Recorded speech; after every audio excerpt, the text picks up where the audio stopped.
Why it's called Shab Barat?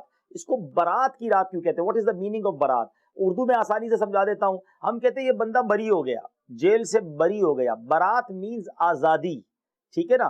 تو یہ آزادی, freedom from fire of hell, جہنم کی آگ سے آزادی کی رات آتی ہے. اور کتنے لوگ بخشے جاتے ہیں, سبحان اللہ. ذرا سنیے گا کہ Shab Barat it's the vital night and it must not be spent carelessly. A downpour of special blessings is showered abundantly in this holy night. In this auspicious night, Allah Azza wa Jal frees people from hell in a number more than that of hairs on the goats of the tribe of Bani Kalb.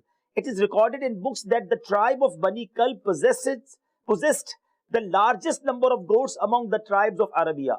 یعنی اللہ تبارک و تعالیٰ قبیلہ بنی club کی بکریوں کے بالوں کی تعداد کے مطابق گناہ گاروں کو جہنم سے آزاد اس ایک رات میں فرماتا ہے. اور علماء فرماتے ہیں کہ یہ قبیلہ بنی کلب کی مثال کیوں دی گئی کہ اس زمانے میں سارے ٹرائبز, سارے قبیلوں میں سب سے زیادہ بکریاں جو پالا کرتا تھا وہ قبیلہ بنی کلب تھا. آپ ایک گوٹ کے, ایک بکری کے بال کاؤنٹ نہیں کر سکتے. چلے بکری کو چھوڑے, اپنے سر کے بال کاؤنٹ نہیں کر سکتے. اس کا مطلب ملینز بلینز لوگوں کی مغفرت شب برات ہوتی ہے. مگر اب ذرا الارم سنیے گا. سرور کائنات صلی اللہ علیہ وسلم said, warned, 6 kinds of people will not be pardoned even in that night. اب وہ 6 type of people کون ہے؟ Please listen carefully. اللہ نہ کرے اگر ہم اس میں ہیں تو ہمیں توبہ کرنی ہے, سچی توبہ کرنی ہے. نمبر 1, an alcoholic, شرابی, شراب کا عادی, اس رات نہیں بخشا جائے گا.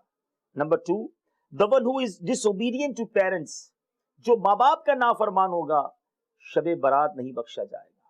Number 3, one habitual of fornication, بدکاری کا عادی, حرام کاری کا عادی, اس رات نہیں بخشا جائے گا. Number 4, the one who cuts off family ties, جو اپنی رشتہ داروں سے قطع تعلق کرتا ہے, صلہ رحمی نہیں کرتا, قطع تعلق کرتا ہے, وہ بھی نہیں بخشا جائے گا.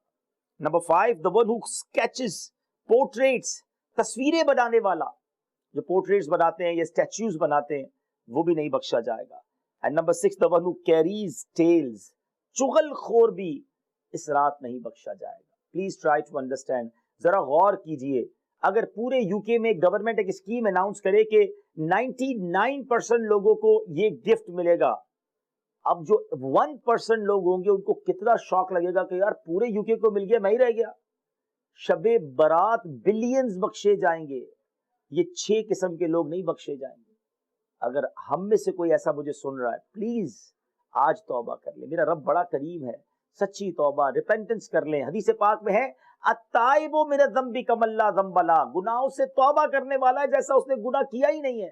اگر کوئی شرابی سن رہا ہے, کوئی فورنیکیشن کرنے والا, ایڈلٹری کرنے والا, بدکاری کرنے والا مجھے سن رہا ہے, ڈرگز کے بہت سارے لوگ ایڈکٹڈ ہیں یو کے یورپ میں, پلیز توبہ کر لو. شب برات آنے والی, اللہ کو راضی کر لو. ماں باپ بہت بڑی نعمت ہے, یقین کرے جن کے ماں باپ حیات ہیں ان کی دعائیں لو. ایک وقت آئے گا کہ ان سے ملنے گریو یارڈ جانا پڑے گا, قبرستان جانا پڑے گا. آج موجود ہیں اور انہیں تکلیف دیتے ہیں, ان سے لڑتے ہیں, ان کو برا بھلا کہتے ہیں. چغل خوری کرنے والے توبہ کر لیں.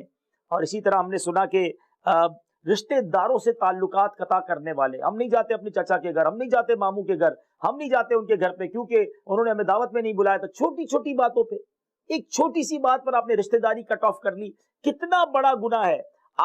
آپ لسٹ اٹھا لیں کہ جس رات میں مغفرت کی بشارتیں ہیں, شب قدر, شب برات اور بڑی راتیں, لیکن جو بد نصیب نہیں بخشے جاتے ان میں ماں باپ کا نافرمان, رشتہ داری کاٹنے والا نارملی ہوتا ہی ہوتا ہے. یعنی اللہ کی بارگاہ میں یہ کتنا بڑا گناہ ہے. ذرا سوچیں, یہ گناہوں کی بھی ٹاپ کیٹیگری ہے. جو رشتہ داریاں کاٹتا ہے, ماں باپ کو ستاتا ہے, شراب پیتا ہے, معاذ اللہ بدکاری کرتے ہیں, پلیز توبہ کر لیں. ابھی بھی وقت ہے, شب برات میں ابھی دیر ہے. ایسا نہ ہو اس رات سب بخشے جائیں اور ہم رہ جائیں. اللہ میری بھی, آپ کی بھی, ہم سب کے گھر والوں کی بے حساب مغفرت